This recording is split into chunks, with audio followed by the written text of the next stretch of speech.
ఇక మా అంత సిపాయిలు లేరు, మేము తెచ్చే ఇస్తాం, 6 సందమామలు పెడతాం, 7 సూర్యులు పెడతాం అని నమ్మబలికి ప్రజలను దగా చేసి మంచిగున్న తెలంగాణ నాగం పట్టించి ఓట్లు వేయించుకొని ప్రజలను మోసం చేసిండ్రు, దగా చేసిండ్రు. ఈ మాట నిజం, మీ అందరికి తెలుసు. ఇవాళ ఏం మాట్లాడతారు, మమ్మల్ని ఎవరు నమ్ముతలేడు, మాకు అప్పు ఉడతలేదు, యాడికెళ్ళి తెచ్చియాలి అని ఇప్పుడు మాట్లాడుతున్నాం. అప్పుడేమో మాకు అపారమైన అనుభవం ఉంది, మేము చేస్తామన్నారు. ఒక్క మాట చెప్తున్నాం మిత్రులారా, ఇక్కడ నోళ్ళం మనమే కాదు, నా ప్రసంగం టీవీలలో వినేటువంటి కోటాను కోట్ల మందికి కూడా నేను మనవి చేస్తా ఉన్నా. ఇంత మోసం ఉంటుందా, ఇంత దగా ఉంటుందా? ఓట్లయితే రాని అవతల పడదామని ముచ్చట్నా? ఎంతవరకు ఇది కరెక్టు? తెలంగాణ ఎంత మంచిగా పోయేది, ఇప్పుడు బొందలు పడగొట్టినరా? ఎంత ఘోరమైనటువంటి ఫలితం మనం చూస్తున్నాం. ఇవాళ ఏం జరుగుతూ ఉంది? మళ్ళీ అన్ని మోపైనాయి.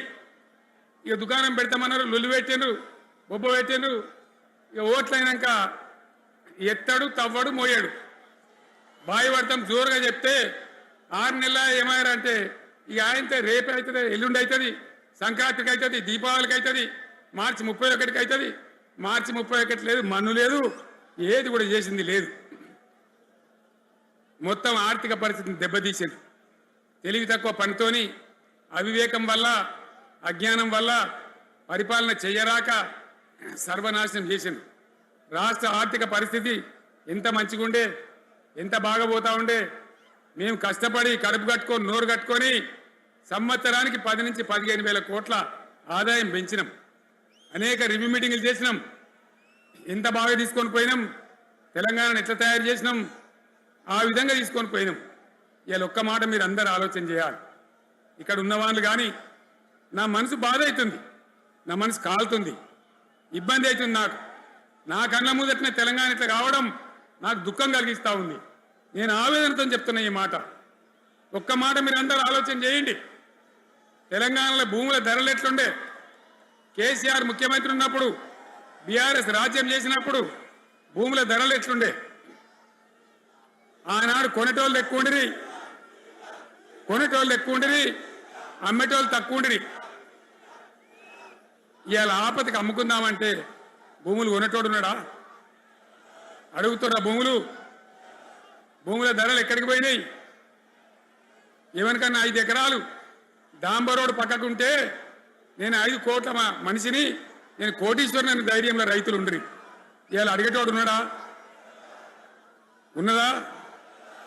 ఒక్కటే ఏడాదిలో గింత గల్లంత అవుతుందా? కేసీఆర్ పైన బాధపడ్డాం. నా బాయి కాడ కూడా మోటార్లు కాలిని. బీఆర్ఎస్ వచ్చినాక, నేను ముఖ్యమంత్రి అయినాక ఒక్కటే ఏడాది బావులా దాన్ని చక్కగా చేసి 24 గంటల కరెంట్ ఇయ్యలే, నడవలే. రెప్పపాటు కూడా కరెంటు పోకుండా 24 గంటల కరెంటు తేలేదా? మరి మా అంత సిపాయిలు లేరంటే కేసీఆర్ మంచిగా ఇచ్చిన కరెంటు మీకెందుకు ఇయ్యే శాతం అయితే లేదు అని చెప్పి నేను అడుగుతా ఉన్నా. తెలంగాణ ప్రజల పక్షాన్ని అడుగుతా ఉన్నా. ఎందుకు ఇలా ప్రజల గోస ఉంచుకుంటా ఉన్నారు? మళ్ళా మోటార్లు కాలుతున్నాయి, ట్రాన్స్ఫార్మర్లు కాలుతున్నాయి, లంచాలు పెరుగుతున్నాయి. అది శాతం అయితే లేదా? మళ్ళీ ఇలా తెలంగాణ పోవన్నా మోటార్ పెట్టడానికి?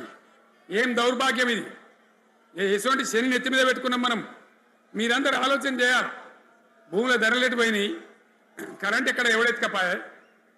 మిషన్ భగీరథ అసెంబ్లీలో నిలబడి ఛాలెంజ్ చేసిన నేను, 5 ఏళ్ల లోపల ప్రతి ఇంట్లో నల్లా పెట్టి నీళ్ళు లేకపోతే మళ్ళా ఎలక్షన్ల పార్టీ మేము నిలవడం, ఓట్లు అడగము అని చెప్పిన నేను.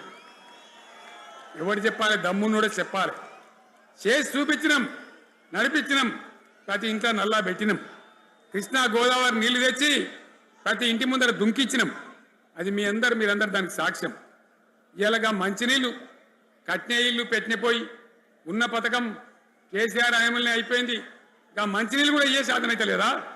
మేము ఇంత సిపాయిలం అంత సిపాయిలం అని ఎగిరెగిరి దుంకితే మాట్లాడితే మంచినీళ్ళు ఇచ్చే కూడా సాధన అయితే లేదా? మంచినీళ్ళు పోతాయి, కరెంటు పోతుంది, వడ్లు కొనే దిక్కు లేదు. వడ్లు కొంటాను రా, కళ్ళాల కాడ 15 రోజులు వడ్లు కొనే దిక్కు లేదు, అడిగే దిక్కు లేదు. సర్కారు కొనకపోతే దిక్కుమాలని దేవుడా అని ప్రైవేట్ మిల్లర్లకు అమ్ముకుంటున్నాం. మళ్ళీ అక్కడ దళారీలు, అక్కడ దోపిడీ, మళ్ళీ రైతాంగం దోపిడీకి గురవుతున్నది.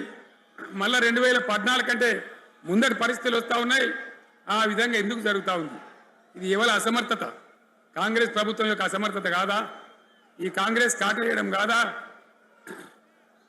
నేను ఒక్కటే మాట మిమ్మల్ని కోరుతా ఉన్నా, ప్రజలకు నేను అడుగుతా ఉన్నా. పేదలు గుడిసెలు వేసుకుంటారు, ప్రభుత్వ జాగాలలో పాపం తెలిసి తెలియక కొన్ని వేసుకుంటారు. బీఆర్ఎస్ గవర్నమెంట్లో హైదరాబాద్తో సహా వరంగల్తో సహా అనేక పట్టణాలలో అనేక ప్రాంతాలలో రాష్ట్ర వ్యాప్తంగా లక్షలాది మందికి మేము పట్టాలు ఇచ్చినాం. బుల్డోజర్లు పెట్టి జేసీబీలు పెట్టి మేము చెరువులలో పూడికెళ్ళి తీస్తే వీళ్ళేమో హైడ్రా అని మన బొందా అని పెట్టి పేదల ఇండ్లు కూడా కొడతా ఉన్నారు. ఆనాడు చెరువు పూడికెళ్ళి తీసిన బుల్డోజర్లు ఇలా పేదల ఇండ్లు కూడా కొడతా ఉన్నాయి. ఇవన్నీ మనం చూస్తూ ఉన్నాం. చూసి మౌనంగా ఉందామా, కొట్లాడదామా, ఏం చేద్దాం అనేది మనం ఆలోచించే సమయం వచ్చింది. దేశాన్ని నంబర్ 1 స్థాయిలో నిలబెడితే ఇవాళ 14వ స్థాయికి 15వ స్థాయికి తీసుకొని పోయినారు. నా కళ్ళ ముందన్న గిట్ల జరుగుతుంది, ఇంత మాయల్యమే అవుతుంది, ఇంత మోసం చేస్తారని నేను కూడా అనుకోలే. ఇలా చాలా బాధ కలుగుతూ ఉంది, చాలా దుఃఖం కలుగుతూ ఉంది. ఇంకా ముందరికి పోవాల్సిన తెలంగాణ ఇలా వెనుకకి అయిపోతున్నా ఉన్నది. మళ్ళా ఎవరు దీనికి కారణం?